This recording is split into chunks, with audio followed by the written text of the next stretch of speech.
Good morning, students. I am Yasveer Kashyap. Today will be discuss chapter 2 Geography of class 8. देखिए इस video lecture में हम chapter 2 geography का class 8 का discuss करेंगे।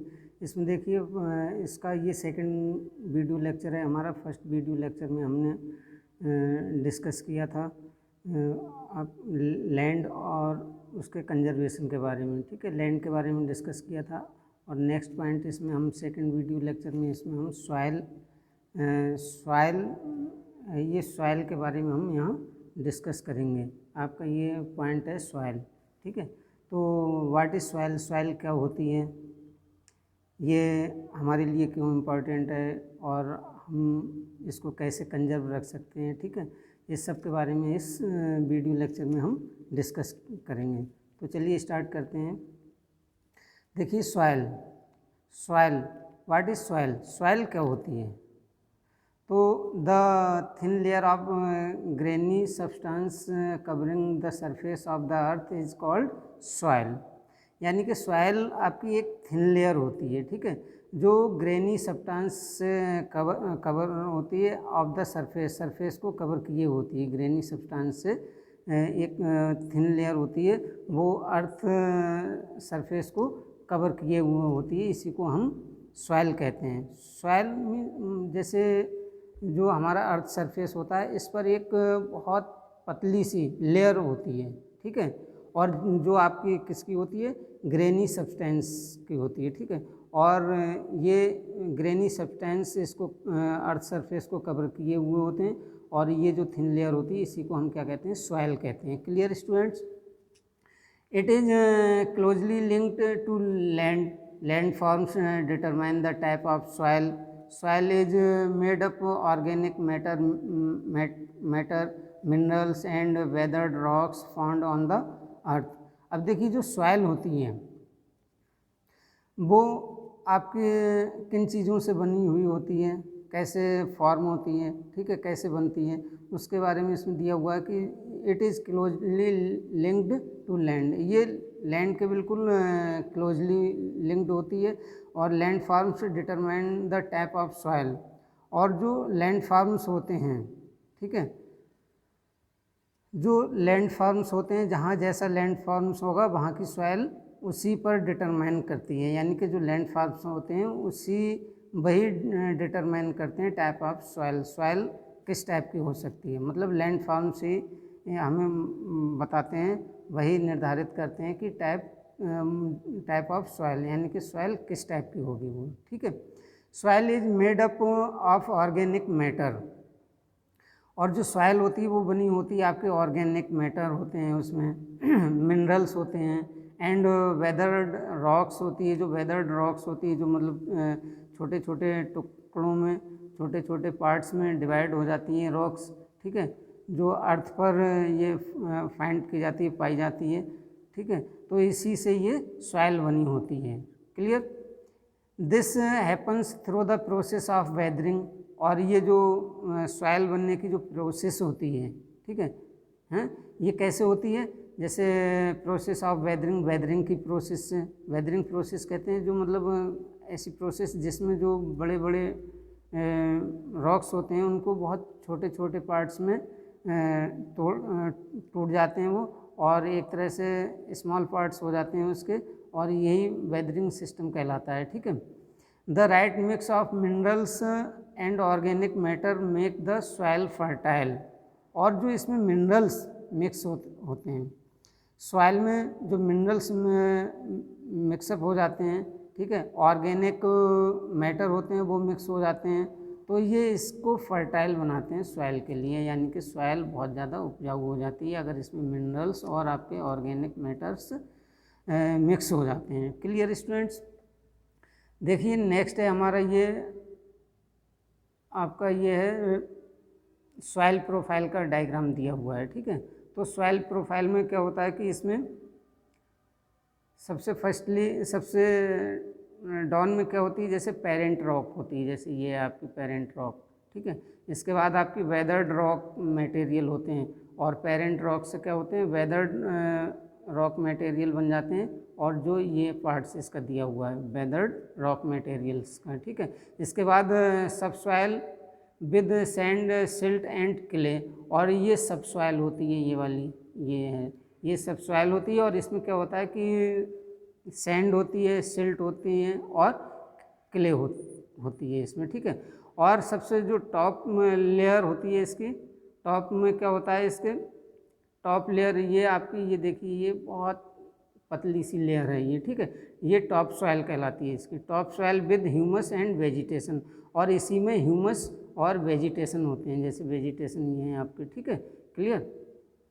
तो ये आपकी मतलब एक सॉइल प्रोफाइल होती है, बनती है, ठीक है। सॉइल कैसे होती है वो इसमें आपको दिखाया गया है। Now come to next point बेटा, नेक्स्ट पॉइंट है हमारा फैक्टर्स ऑफ सॉइल फॉर्मेशन। जो सॉइल फॉर्मेशन होती है उसके क्या क्या फैक्टर्स हो सकते हैं, ठीक है। Factors of soil formation, factors of soil formation. तो इसमें देखिए the major factors of soil formation are the nature of the parent rock and climatic factors. देखिए जो क्लाइमेटिक फैक्टर्स होते हैं और पेरेंट रॉक होती है, इसका जो नेचर होता है, ठीक है, वही एक तरह से सॉइल फॉर्मेशन के फैक्टर होते हैं, क्लियर। इसके अलावा और अदर भी होते हैं, जैसे other factors are the topography. Topography means होता है जैसे जो हमारी मतलब लैंड फॉर्म्स होते हैं, ठीक है, वो किस टाइप के होते हैं, मतलब वहाँ जो लैंड होती है हमारी कहाँ किस तरह की होती है, वो उसकी टोपोग्राफी कहलाती है, ठीक है, उसको टोपोग्राफी कहते हैं। रोल ऑफ ऑर्गेनिक मटेरियल, और जो ऑर्गेनिक मटेरियल होते हैं वो भी इसके फॉर्मेशन में बहुत इम्पोर्टेंट रोल प्ले करते हैं, ठीक है। एंड टाइम टेकन, और टाइम टेकन भी इसमें बहुत मेन इम्पॉर्टेंट होता है कि किसी सॉइल को बनने में कितना टाइम लग रहा है, कितना टाइम लगता है, ठीक है। For the composition of the soil formation, soil formation के कंपोजिशन में ये सब फैक्टर्स इम्पॉर्टेंट होते हैं, ठीक है, clear students. All these differ from place to place, और ये जो फैक्टर्स होते हैं ये प्लेस टू प्लेस डिफ़र हो सकते हैं, एक दूसरे से डिफरेंट हो सकते हैं, क्लियर स्टूडेंट्स। यहाँ पर ये सॉइल का ये डायग्राम दिया हुआ है, ठीक है, और किस तरह से फॉर्म होती है, ठीक है। इसमें नेक्स्ट पॉइंट है आपका degradation of soil and conservation measures. देखिए जो सॉइल डिग्रेडेशन होता है, यानी कि सॉइल इरोजन होता है, डेप्लेशन होता है, सॉइल कैसे नष्ट होती है उसके बारे में इसमें हम पढ़ेंगे।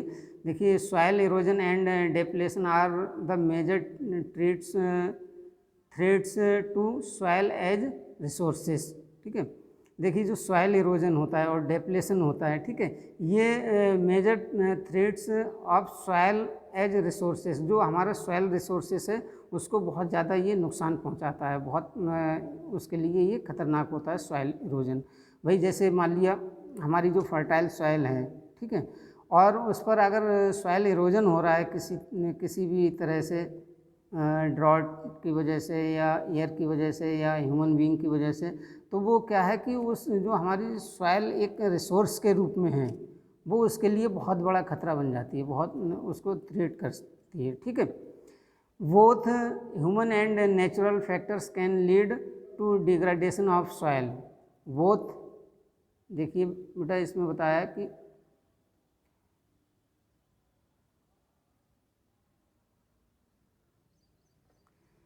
बोथ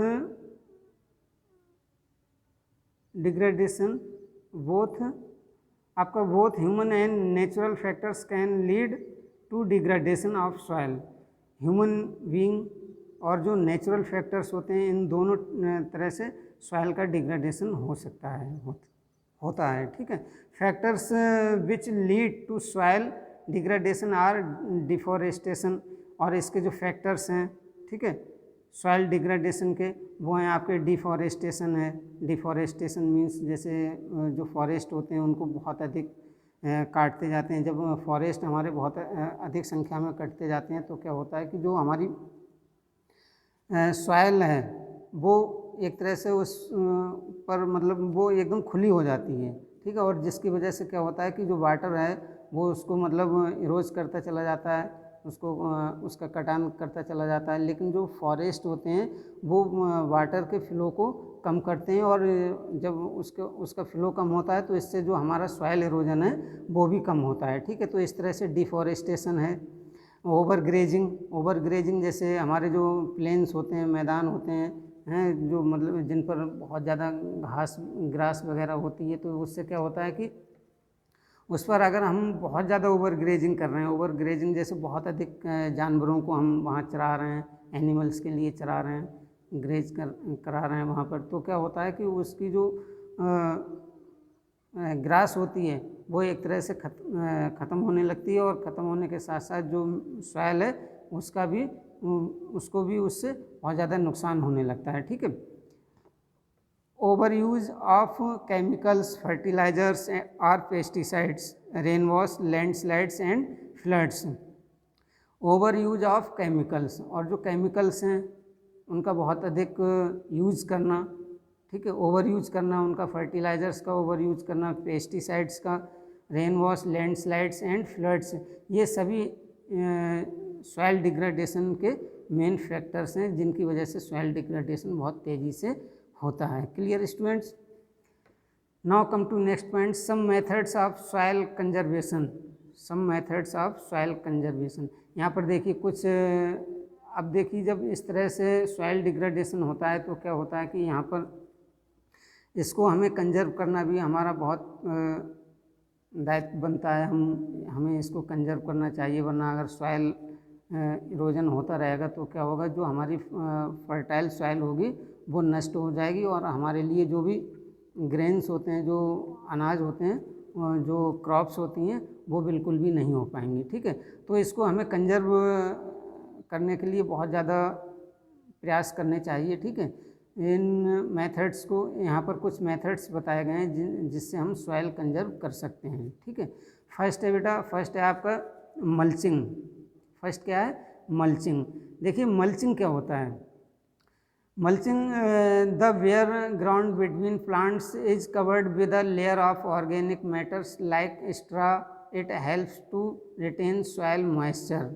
देखिए मल्चिंग क्या होता है कि जैसे 2 प्लांट्स लगे हुए हैं हमारे, ठीक है, जैसे प्लांट्स हम लगाते हैं, ठीक है, तो जैसे मान लिया इसमें हम यहाँ पर एक प्लांट हमने ये लगाया, ठीक है, एक प्लांट ये लगाया, ठीक है, और इसके बीच में जो ये गैप है, ये जो गैप है, इसके बीच में हम क्या करते हैं कि कुछ मैटर्स डाल देते हैं, जैसे एक्स्ट्रा सूखी घास वगैरह कुछ ऐसे डाल देते हैं।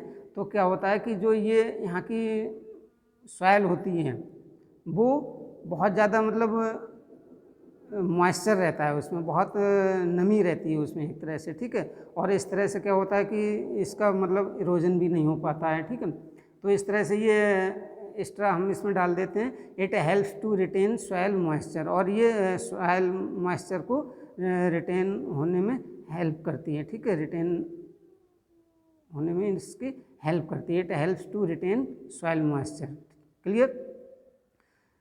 Now come to next point, contour barriers. Contour barriers, stones, grass, soil are use to build barriers. Contour barriers कहते हैं जैसे जो स्टोन्स होते हैं, grass, soil are use to build barriers along contours.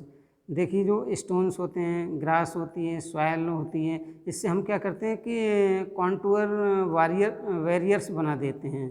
ठीक है, trenches are made in front of the barriers to collect water, और जो इसकी ट्रेंचेज होती हैं वो वाटर को कलेक्ट करने में इसकी हेल्प करती हैं। जैसे क्या होता है, जैसे मान लिया हमने कॉन्टूर बैरियर्स बना दिए, ये जैसे ये हमारे ये प्लांट्स हैं इसमें, ठीक है, और इसके एक रो हमारी ये है प्लांट्स की, और इसके बीच में जो स्पेस है ये, ठीक है, इसमें एक तरह से मतलब बहुत नाली टाइप की बना दी जाती है, और जिससे जो वाटर होता है वो निकलता रहता है। ठीक है, ये कॉन्टूर बैरियर्स कहते हैं।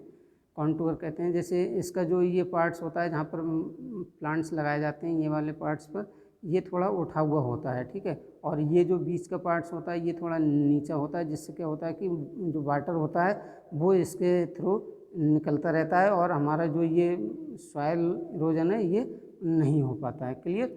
तो इसमें ये कॉन्टूर वारियर्स होते हैं, वेरियर्स होते हैं, ठीक है। नेक्स्ट पॉइंट हमारा rock dam. Rock dam, rock dam में क्या होता है, जैसे rocks are piled up to slow down the flow of water. Rock के डैम बना दिए जाते हैं, ठीक है, रॉक के डैम बना दिए जाते हैं, जिससे क्या होता है जो हमारा वाटर का फ्लो होता है वो बहुत स्लो होता है, जिससे जब वाटर हमारा स्लो होगा, जो वाटर का फ्लो होगा वो बहुत धीरे धीरे होगा, वाटर धीरे धीरे बहेगा, तो क्या होगा कि हमारा जो मिट्टी का कटाव है वो कम होगा, ठीक है। This prevents gullies and further soil loss, और ये सॉइल लॉस होने से हम सॉइल को सेव करेगा, सॉइल को लॉस होने से बचाएगा, ठीक है। नेक्स्ट पॉइंट है हमारा terrace farming. Terrace farming, these are made on the steep slopes so that flat surface are available to grow crops। देखिए ये जो टेरेस फार्मिंग होती है ये हमारी माउंटेन एरिया में, हिल एरियाज में होती है, ठीक है। यहाँ पर क्या होता है कि जो हमारी लैंड होती है वो उसमें जो स्टीप स्लोप्स होता है, मतलब जो लैंड होती है वो बहुत ज़्यादा ढालू होती है, इस वजह से क्या होता है कि वहाँ पर एग्रीकल्चर करना बहुत मुश्किल होता है, और ऐसे में क्या होता है कि टेरेस फार्मिंग की जाती है। जैसे they can reduce surface run of and soil erosion, जैसे इसमें फिगर 2.5 दिया हुआ है, ये फिगर 2.5 दिया हुआ है। इसमें क्या है, जैसे ये आपका एक तरह से बहुत इसमें ढाल है दिया हुआ, ठीक है, ये काफ़ी ढाल से, और इसमें क्या है, ये इसको थोड़ा थोड़ा करके ये ऐसे खेत जैसे बना दिए हैं, ठीक है, और जिससे क्या होता है कि जो ये फ्लैट बना दिया जाता है थोड़ा, ठीक है, और जो वाटर आता है वाटर के साथ जो सॉइल इरोजन होता है वो धीरे धीरे इस पे हुआ, फिर इससे इस पे हुआ, फिर इससे इस पे हुआ, इस तरह से यहाँ आकर हमारा जो सॉइल होती है वो एक स्थान पर आकर बिल्कुल इकट्ठी हो जाती है, ठीक है, और इससे हमारी सॉइल इरोजन नहीं हो पाता है, मिट्टी का कटाव नहीं होता है, और हमारी सॉइल जो है वो सेव रहती है, और इस तरह से टेरेस फार्मिंग की जाती है माउंटेन एरियाज में, ठीक है, हिल एरियाज में, ठीक है। नेक्स्ट है इंटरक्रॉपिंग। इंटरक्रॉपिंग में क्या होता है, different crops are grown in alternate rows and are sown at different times to protect the soil from rain wash. जो इंटर क्रॉपिंग होती है, इंटर क्रॉपिंग कहते हैं जैसे अलग अलग फसलों को अल्टरनेटिव रो में लगाकर और उनको ग्रो करना, ठीक है, जिससे इसमें क्या है, जब हम इंटरक्रॉपिंग करते हैं, डिफरेंट टाइप्स की जो क्रॉप्स होती है उनको हम एक साथ करते हैं, तो क्या होता है कि इससे भी सॉइल इरोजन रोका जा सकता है। जैसे मान लिया आपका एक रो ये है, ठीक है, और एक रो आपकी ये है, जो मतलब क्रॉप्स की एक रो ये है और एक रो ये है आपकी, ठीक है, इसके बीच में जो गैप बचा है ये, अगर हम इसको ऐसे खाली छोड़ देंगे तो क्या होगा कि ये जो गैप बचा है इसको अगर हम ऐसे खाली छोड़ देंगे तो इससे हमारी जो सॉइल होगी वो बहुत ज़्यादा इरोज होगी, ठीक है, और जब सॉइल इरोजन होगा तो ऐसे में क्या करते हैं कि इसमें भी हम कोई दूसरी क्रॉप्स लगा देते हैं, और जिससे क्या होता है कि ये हमारी जो लैंड है वो कवर्ड हो जाती है क्रॉप से, ठीक है, और ये इस तरह से डिफरेंट इंटरक्रॉपिंग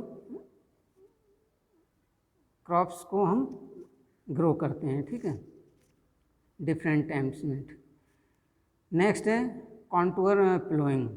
कॉन्टूर प्लोइंग में क्या होता है कि ploughing parallel to the contour of a hill slope to form a natural barriers for water to flow down the slope.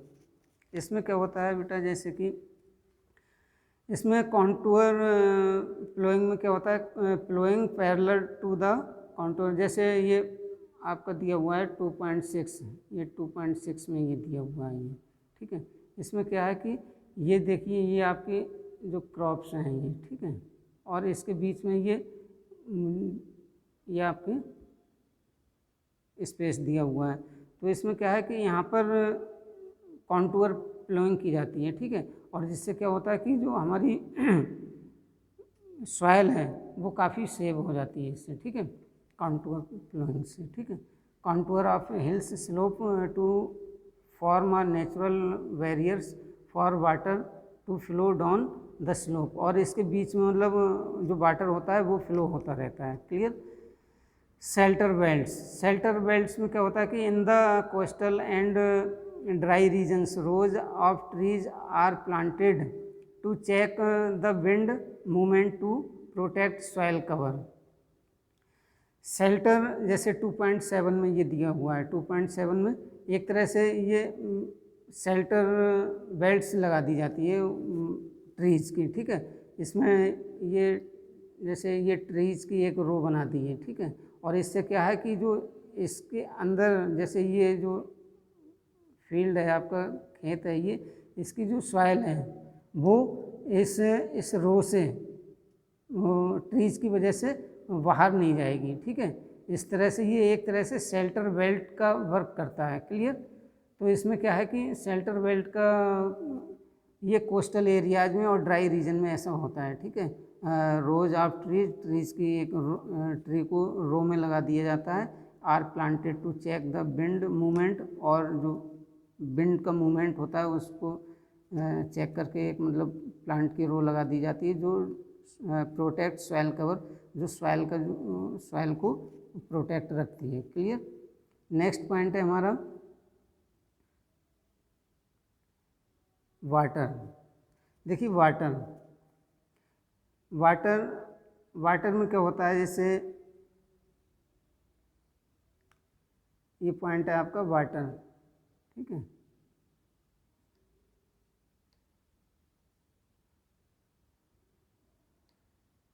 Water ये, ठीक है। तो इसमें क्या है कि water is a whittle renewable natural resources. जो वाटर है हमारा एक वाइटल कहते हैं, बहुत बहुमूल्य, बहुत मतलब नेसेसरी, हम जो बहुत ज़्यादा मतलब इम्पॉर्टेंट, ठीक है, ये रिन्यूएबल नेचुरल रिसोर्स है, ठीक है। 3/4 of the earth surface is covered with water, और जो अर्थ सरफेस है हमारा, जो वाटर है वो हमारे अर्थ सरफेस को 3/4 पार्ट्स में यानी कि 3/4 सरफेस को वो कवर किए हुए हैं, यानी कि 3/4 पार्ट्स में अर्थ सरफेस के क्या है, वाटर है, clear.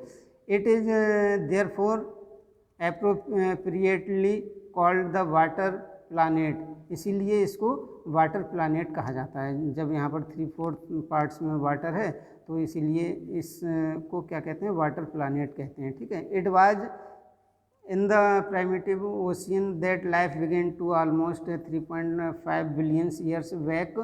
Even today the oceans cover 2/3 of earth surface and support a rich variety of plant and animal life.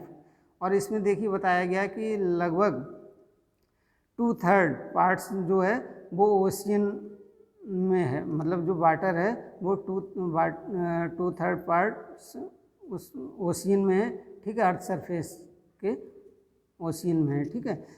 And support a rich variety of plant, और ये हमारे जो प्लांट्स हैं, एनिमल्स हैं, उनकी लाइफ के लिए ये बहुत ज़्यादा सपोर्ट करता है, ठीक है। The ocean water is however saline and not fit for human consumptions.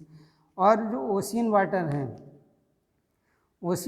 वो सैलाइन वाटर है, ठीक है, जो हमारे लिए फिट, जो ह्यूमन बीइंग है उनके लिए वो फिट नहीं है, यानी कि फिट नहीं है, और उनके जो कंजप्शन के लिए, उनके यूज़ के लिए, उनके उपभोग के लिए वो फिट नहीं है, ठीक है, उसका वो यूज़ नहीं कर सकते हैं जैसे ड्रिंक करने में, पीने में या और किसी काम में, क्योंकि वो सैलाइन वाटर होता है, साल्टी होता है बहुत ज़्यादा, ठीक है, इसलिए हम उसका कंजप्शन नहीं कर सकते हैं। ये हमारे कंजप्शन के लिए या ह्यूमन बीइंग या एनिमल्स के लिए कंजप्शन के लिए फिट नहीं है, ठीक है।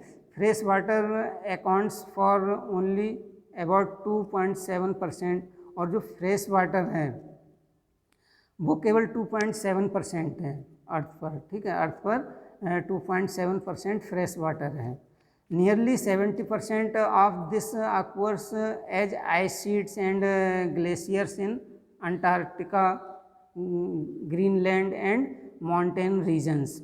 और इसमें क्या बताया गया कि जो 2.7% फ्रेश वाटर है, इसका भी लगभग 70%, 2.7 का भी 70% जो वाटर है वो हमें वो मतलब कहाँ पर है, जैसे जो आइस शीट हैं जहाँ पर बहुत अधिक आइस होती है, जैसे कि ग्लेशियर्स हैं, ग्लेशियर्स में है ये, ठीक है।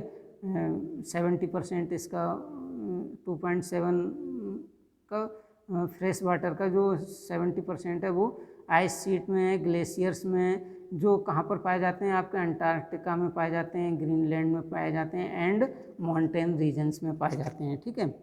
Due to their location they are inaccessible, ठीक है।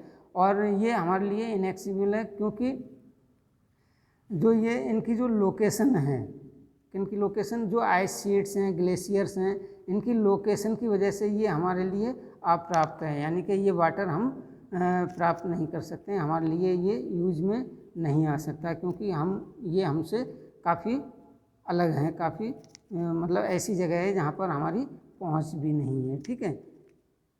Clear. Only 1% of fresh water is available and fit for human use.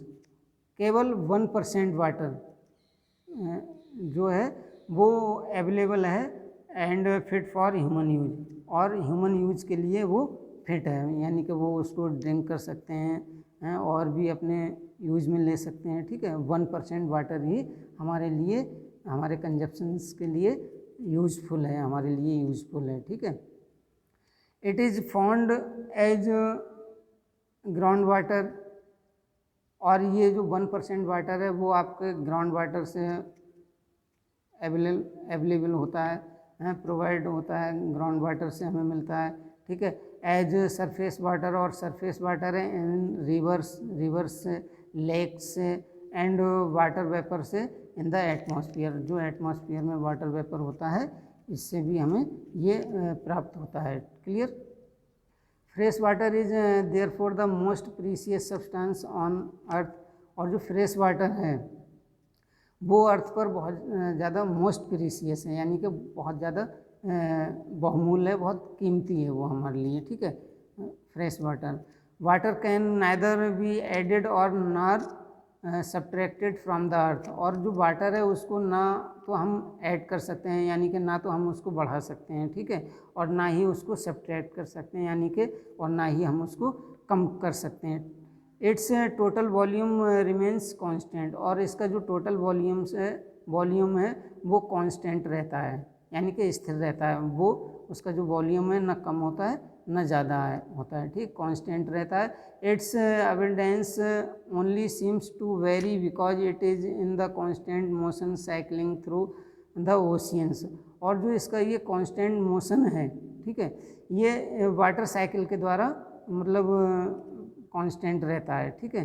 Water cycle के द्वारा, जैसे कि मान लिया जो वाटर है वो मतलब उसका एवापोरेशन होता है, ठीक है, और जो प्रोसेस होती है एवापोरेशन की, उससे क्या होता है कि वो वाटर साइकिल चलता रहता है, ठीक है, एवापोरेट होके वो वहाँ चला जाता है और फिर दोबारा से आ जाता है, और जो ये प्रोसेस होती है इसी को हम क्या कहते हैं, वाटर साइकिल कहते हैं। क्लियर।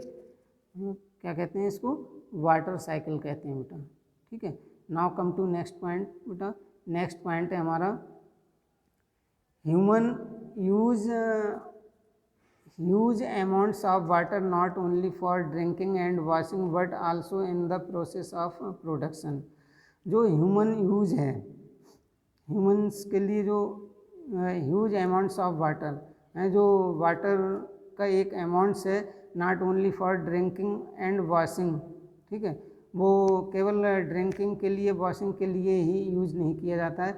जैसे जो ह्यूमन के लिए जो 1% वाटर है, ठीक है, वो केवल उसके पीने के या वॉशिंग के ही काम नहीं आता है, बल्कि किस किस काम में यूज़ किया जाता है, जैसे कि but also in the process of production, वो प्रोडक्शन की जो प्रोसेस होती हैं, जो भी चीज़ जिन चीज़ों का प्रोडक्शन किया जाता है, ठीक है, उन प्रोसेस में वो यूज़ किया जाता है, ठीक। वाटर फॉर एग्रीकल्चर, जैसे कि एग्रीकल्चर के लिए, इंडस्ट्रीज़ के लिए, ठीक है, जनरेटिंग इलेक्ट्रिसिटी, और जो इलेक्ट्रिसिटी जो हम आज यूज़ करते हैं, हमारे जो इलेक्ट्रिक पार्ट्स हैं उनको हम चलाते हैं, ठीक है, इलेक्ट्रिक डिवाइस हैं वो चलाते हैं हम इलेक्ट्रिसिटी से, तो वो इलेक्ट्रिसिटी कहाँ से जनरेट होती है, वो भी हमारी वाटर से ही जनरेट की जाती है, ठीक है।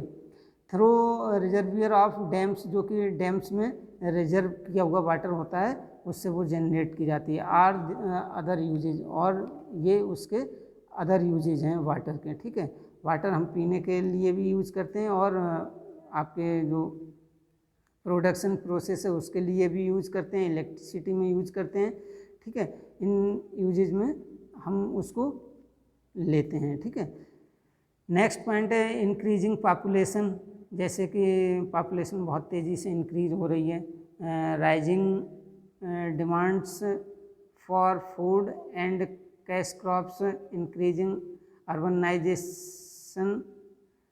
urbanization and rising standards of living are the major factors leading the shortage in supply of fresh water, either due to drying up of water sources or water pollution। देखिए बहुत तेज़ी से अर्बनाइजेशन हो रहा है, क्लियर, जो urbanisation हो रहा है, नगरीकरण हो रहा है, और जो हमारी जिस तरह से पॉपुलेशन इंक्रीज हो रही है, तो उसकी जो नीड्स हैं, ठीक है, वो भी बहुत तेज़ी से इंक्रीज हो रही हैं, वो भी बहुत तेज़ी से बढ़ रही हैं। तो उनकी नीड्स को पूरा करने के लिए जो फ्रेश वाटर यूज किया जाता है वो बहुत तेज़ी से पोल्यूट होता जा रहा है, ठीक है। जैसे कि इंडस्ट्री में प्रोडक्शन होता है, ठीक है, तो इंडस्ट्रीज में क्या होता है कि वाटर का यूज होता है, और वो वाटर यूज होने के बाद क्या होता है कि वो पोल्यूट हो जाता है, यानी कि वेस्ट हो जाता है, यानी कि प्रदूषित हो जाता है, जिससे क्या होता है कि वो वाटर हमारे यूज में नहीं आ पाता है, क्लियर। तो इस तरह से वाटर पोल्यूशन बहुत तेज़ी से बढ़ रहा है, और जिससे वाटर स्कार्सिटी बढ़ती जा रही है, ठीक है। अब देखिए problems of water availability, water कहाँ कहाँ पर अवेलेबल है, कहाँ कहाँ पर उसकी अवेलेबिलिटी की प्रॉब्लम्स हैं, इन सब चीज़ को डिस्कस करने के लिए हम इस पॉइंट को डिस्कस करेंगे, क्लियर। ये पॉइंट है हमारा problems of water availability, clear. There is scarcity of water in many regions of the world. देखिए वर्ल्ड के जो बहुत सारे रीजन्स हैं, एरियाज़ हैं, उनमें वाटर स्कार्सिटी पाई जाती है, यानी कि वाटर की बहुत कमी पाई जाती है। जैसे कि मोस्ट ऑफ अफ्रीका हैं, अफ्रीका में, वेस्ट एशिया में, साउथ एशिया में, parts of western USA, north west Mexico, parts of South America and entire Australia are facing shortage in fresh water supply. ये जितने भी इस प्लेसेस हमने बताए इसमें दिए हुए हैं, इनमें क्या है कि फ्रेश वाटर सप्लाई बहुत शॉर्ट है, यानी कि यहाँ पर फ्रेश वाटर बहुत कम पाया जाता है, ठीक है। Countries located in climatic zone most susceptible to droughts face great problems of water scarcity, thus water shortage में भी consequence of variation in seasonal or annual precipitation, or the scarcity is caused by over exploitation and contamination of water sources। देखिए इसमें बताया कि इस प्रकार से क्या है कि 10 वाटर शॉर्टेज, ये जो वाटर शॉर्टेज है इसका बहुत अधिक यूज होने से, इसकी जो कंटेमिनेशन है यानी कि इसकी जो मतलब कमी है, स्कार्सिटी है, वो बहुत अधिक बढ़ती जा रही है, क्योंकि वाटर बहुत तेज़ी से पल्यूट होता जा रहा है, ठीक है, और इसकी जो कमी है वो तेज़ी से बढ़ती जा रही है, और ये सीजनल और एनुअल दोनों तरह से इसकी स्कार्सिटी बढ़ती जा रही है, ठीक है, क्लियर। नेक्स्ट पॉइंट है आप conservation of water, conservation of water resources, conservation of water resources, clear बेटा। देखिए इसमें कंजर्वेशन ऑफ वाटर रिसोर्सेज, देखिए वाटर जब हमारे लिए इतना इम्पोर्टेंट है, इतना आवश्यक है, तो इसको कंजर्व करने का भी हमारा दायित्व बनता है, इसको हमें कंजर्व करके रखना चाहिए, सुरक्षित करना चाहिए, सेफ रखना चाहिए, ठीक है। तो इसको हम कैसे सेफ रख सकते हैं, कैसे इसको पल्यूट होने से बचा सकते हैं, इसके बारे में इस पैराग्राफ में बताया गया है, ठीक है। देखिए conservation of water resources, access to clean and adequate water sources is a major problem facing the world today. आज क्या है कि जो वर्ल्ड में मेजर प्रॉब्लम फेस कर रहा है वो फ्रेश वाटर की है, मतलब फ्रेश वाटर हमारे यहाँ वर्ल्ड में बहुत कम होता जा रहा है, ठीक है। जो एक वाटर सोर्सेस है वो बहुत कम होता जा रहा है, क्लीन वाटर है और एडिक्वेट वाटर है वो बहुत ज़्यादा कम होता जा रहा है, उसकी प्रॉब्लम पूरा संसार, पूरा वर्ल्ड फेस कर रहा है, ठीक है। Steps have to be taken to conserve this dwelling resource, और क्या है कि steps have to be taken to conserve this dwelling resource, और ये जो ड्वेलिंग रिसोर्स है, ठीक है, इसको कंजर्व करने के लिए कुछ स्टेप्स उठाए गए हैं गवर्नमेंट के द्वारा या हमारे द्वारा, कुछ स्टेप्स उठाए गए हैं जिनको हम यूज करके इसको पल्यूट होने से बचा सकते हैं, इसको कंजर्व रख सकते हैं, ठीक है। Even though water is renewable resource, यद्यपि ये रिन्यूएबल रिसोर्सेस है, ठीक है, इट्स ओवर यूज, लेकिन इसका अगर हम बहुत अधिक यूज करते हैं, ओवर यूज करते हैं, and pollution make it unfit for use, और जो ये पोल्यूशन है वो इसको अनफिट बना रहा है यूज से, यानी कि वाटर है बहुत ज़्यादा पोल्यूट होता जा रहा है, प्रदूषित होता जा रहा है, ठीक है, जो हमारे यूज का वाटर है वो कम होता जा रहा है, ठीक है। डिस्चार्ज ऑफ अनट्रीटेड और पार्शियली ट्रीटेड सीवेज हैं, इसके कुछ रीजन्स हैं, जैसे जो सीवेज होती हैं वो मतलब रिवर्स में उसकी जो पोल्यूटेड वाटर होता है वो रिवर्स में मतलब सीधे डाल दिया जाता है, एग्रीकल्चरल केमिकल्स, और जो एग्रीकल्चरल केमिकल्स यूज किए जा रहे हैं उससे भी वाटर बहुत ज़्यादा पोल्यूट हो रहा है, एंड इंडस्ट्रियल एफ्लुएंट्स, और जो इंडस्ट्रियल वेस्ट होता है, ठीक है, उसको भी वाटर के थ्रू मतलब रिवर्स में जो फ्रेश वाटर होता है उसमें डाल दिया जाता है, जिससे क्या है फ्रेश वाटर पोल्यूट होता जा रहा है, ठीक है। इन वाटर बॉडीज़ होती हैं जैसे आपके रिवर्स हैं, लेक्स हैं, इनमें इस वाटर को डाल दिया जाता है, जिससे वो और जो फ्रेश वाटर होता है वो भी बहुत ज़्यादा पोल्यूट हो जाता है, ठीक है। They pollute water with nitrates, metals and pesticides, ठीक है, और वे जो पोल्यूट करते हैं वाटर के लिए वो उनमें नाइट्रेट्स, मेटल्स एंड पेस्टिसाइड्स मिल जाते हैं, ठीक है, जिससे वाटर पोल्यूट हो जाता है, clear. Now come to next point बेटा, नेक्स्ट पॉइंट है हमारा most of these chemicals being non biodegradable reach human bodies through water pollution can be controlled by treating these effluents suitable before releasing them in water bodies, ठीक है। जैसे इसको हम conserve करने के लिए क्या कर सकते हैं कि जो हम केमिकल्स यूज कर रहे हैं, ठीक है, तो ऐसे केमिकल्स जो नॉन बायोडिग्रेडेबल हैं, जैसे बायोडिग्रेडेबल होते हैं जो मतलब एक तरह से इंसान ह्यूमन बीइंग के लिए ज़्यादा नुकसान नहीं पहुंचाते हैं, हार्मफुल नहीं होते हैं उनके लिए ज़्यादा, लेकिन जो नॉन बायोडिग्रेडेबल होते हैं वो बहुत ज़्यादा हार्म पहुंचाते हैं, उनको वाटर बॉडीज़ में पहुंचने से हमें रोकना चाहिए, ठीक है। Water pollution can be controlled by treating of, और जो मतलब आपके एक तरह से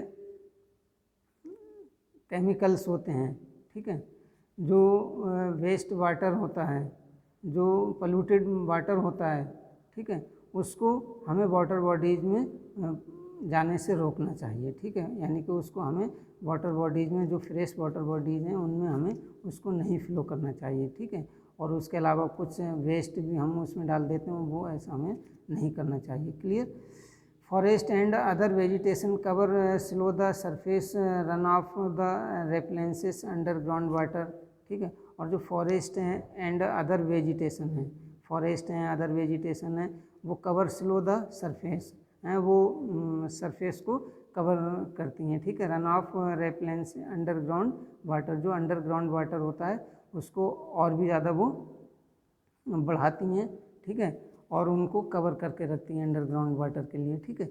water harvesting is another method to save surface run off, और जो वाटर हार्वेस्टिंग के कुछ दूसरे मेथड्स हैं, ठीक है, उनको भी हम रन ऑफ कर सकते हैं, जैसे water is used for irrigation fields, water का जो हम इरिगेशन फील्ड्स में यूज करते हैं, the canals should be properly land in minimize losses by water seepage, यानी कि जो इरिगेशन के लिए हम वाटर यूज करते हैं तो क्या होता है कि कभी कभी हम वाटर को ऐसे खुला छोड़ देते हैं, जिससे क्या होता है कि जो वाटर होता है वो थोड़ा बहुत तो हमारी क्रॉप्स के लिए इरिगेट करता है, लेकिन बहुत ज़्यादा वाटर वेस्ट हो जाता है। तो ऐसी कंडीशन में हमें क्या करना चाहिए कि उसके लिए हमें कैनल्स बना देनी चाहिए, ठीक है, कैनल्स बना देनी चाहिए, जिससे क्या होता है कि कैनल्स का जो वाटर होता है वो सीधे हमारी क्रॉप्स पर जाता है। इसके अलावा स्प्रिंकलर से इफ़ेक्टिवली इरीगेट,